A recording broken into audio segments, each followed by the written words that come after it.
ਸਤਿ ਸ਼੍ਰੀ ਅਕਾਲ ਜੀ, ਮੈਂ ਹਰਪ੍ਰੀਤ ਕੌਰ। ਤੁਸੀਂ ਦੇਖ ਰਹੇ ਹੋ ਪੰਜਾਬ ਮੇਲ USA ਚੈਨਲ TV। ਅੱਜ ਸਾਡੇ ਸਟੂਡੀਓ ਵਿੱਚ ਸਾਡੇ ਨਾਲ ਹੈਗੇ ਹੈ ਅਲਾਨਾ ਮੈਥਿਊਜ਼, ਜੋ ਲੜ ਰਹੇ ਹੈ ਡਿਸਟ੍ਰਿਕਟ ਅਟਾਰਨੀ ਲਈ। Hello, Alana. Hello. Welcome. Thank you. the Glad to studios. be here. Thank you.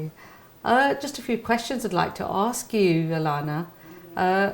As a DA, just gonna, what kind of areas would you be covering? Yeah, so I'm running for District Attorney of Sacramento County. And that includes all of the cities within the county. So Sacramento, Elk Grove, Rancho Cordova, Carmichael, Citrus Heights, Folsom, Fair Oaks, unincorporated areas of the county. Also the cities of Galt and Ileton. So it's a pretty big area. Quite a big area. That's really good to know that. Just really want to ask you, any experience you've had sort of previously about this? Yeah, so I experience? actually, after I graduated from college, I started a family and I stayed home with my children. And then when they got to be in school, I went to law school. And I graduated and I started my career. My first job was as a deputy district attorney. So I went to court. I prosecuted cases, misdemeanors, so driving while under the influence of alcohol, petty theft. Then I prosecuted juvenile cases, domestic violence, preliminary hearings, and I've also prosecuted serious and violent felonies, so robberies, attempt murder, and then crimes that happen in prison. So a total of 8 years being a DA. And then I was recruited to start the enforcement unit for our energy agency. So after protecting victims, I started focusing on protecting vulnerable communities who work in, sometimes they work in agriculture, so they're immigrant communities, but they don't have expensive housing, so they don't have electricity, even in California. So I was working to make sure that we had laws and policies that would protect. And so while I was at the Energy Commission, the governor, who is the head of the state, Governor Brown, appointed me as the public attorney for the agency. I think with all that, you've had a lot of experience. That's more than enough experience here. Yes. That is so good. Really, I think it's good for the job. Exactly. You wouldn't want to go for any other field. It would be definitely for that. No, I really have a heart to protect. I feel like it's a purpose that I have to protect people. I grew up in an area that had a lot of crime. And I often felt that nobody was protecting me. And so that really inspired me to have a career where I could protect others. I think inspiration is a very big thing. It makes you want to do something from your heart. Yes. Which is really good. It comes naturally then. Lovely, that is so good. So the main thing that we'd like to ask you today is like the Sikh community here in Sacramento, around here. Discrimination is one of the things that has occurred quite a lot recently with the shooting and something that's been going on. What could we do for that? Yeah, we really have to have a system. Currently our system is failing and we need a system that protects everybody. So when we experience, hate crimes that the Sikh community, I personally understand. When I was a teenager, I was accosted by a truckload of guys who called me very bad names and tried to attack me. And nobody cared. They just told me, don't walk by yourself.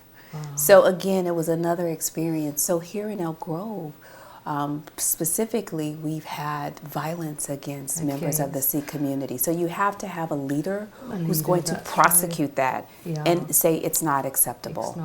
We do have a lot of business people that have a lot of businesses, especially the Sikh community have got a lot of businesses in Sacramento and around. So, so sometimes mistaken identity or anything like that. We'd like to know what kind of safety can be occurred. Yeah, so some of the business owners that I've spoken to they're concerned with safety because people may come in and rob them. them. And so we have to make sure we prosecute anyone who puts someone's life in danger to the fullest extent of the law. But we also have to make sure that our system is working so that the police are responding quickly, and that we're building the relationship in the community. Because sometimes people just, they're not respecting the differences, right? And they're targeting. And so, you know, there's actually a little store not too far from here in my house, and we go in and we visit Joe all the time, and, you know, we just check on him to see how he's doing. And it's like we're family now. And that's the way I want to lead. I don't want to be a district attorney that waits until something bad happens. I actually want to have an advisory group so that the Sikh community can come into my office anytime, or I'm in the community and they see me. And that way I know what the issues are and we can respond to that immediately. That is so cool. That is something that, you know, we'd be, if we were assured about that, we'll be happy, and we could go about our daily lives with doing our businesses. And just try to, you know, provide for your family. And you do. Because some of the like Sikh community have like liquor stores or any other late night stores that are open till after 12 or whatever, and they're unsafe. So these are the kind of people who are sort of, you know, worried about their businesses, customers coming in, and thinking, you know, like, don't want to be at unsafety. But yes, that's a good answer for that. And it has to be safety first than anything else. Absolutely. With the schools, Alana, as well, with little kids, what kind of safety could we have for the schools? Unfortunately, we've had incidences that have happened, violent incidences in schools. And so I think it's important for the district attorney to work with teachers and educators and administrators to make sure our students are safe. Not only from violence, but from bullying. From harassment, from being teased. You know, that affects children. And with the pandemic, their mental health is very fragile. So we have to make sure that we have protections in place. With something like, for example, we'd like to have some people coming in for primary schools or secondary, like police officers or something that would talk to them in assembly and tell them safety precautions. We'd like something like that to be done for our schools. I think that's a good idea as well. And then just to explain what is the role of the criminal justice system, because unfortunately, you know, we're just in a place in society where we have to start addressing more serious crimes at younger ages, because we had I think it was an 8th grader stabbed another student. And so we have to, what I like to say is, we can't just react to crime because harm has already been caused. We have to have prevention and intervention. And so that means having programs to identify students who may have, you know, problems at home or maybe struggling in other areas. If we can identify that and address it, then they won't act out in ways that will be harmful for the other students. So I think it's very important that we don't just react, but we have prevention and intervention. That's true. Young minds sort of catch quite easily. Yes. The earlier you tell them, you teach them, the better sinks in more fast. So yes, I think that's a lovely idea. It's a good idea, and we would like to have these things in the community to help us, and for us to be safe, for our Sikhs to be safe. Everybody to be safe, really, not just Sikhs, but everybody. Well, I guess there will be one other thing that I would just want to share, is that I think it's also important to focus on crime against women. That's great. I think that's one of my priorities, is just to empower women and have safety solutions. That's what you said before. Safety is the priority. And then also we have an epidemic of gun violence. So I want to prioritize that. So people who are not supposed to have guns don't have guns. Sometimes we focus on people who are caught with guns or have guns, but we're not focusing on the people who put the guns in their hands. They are the main. We have to They're have the start both. of the whole issue. We have to have And both. to obviously, if they have been found with guns, then it's give them a serious. Yeah.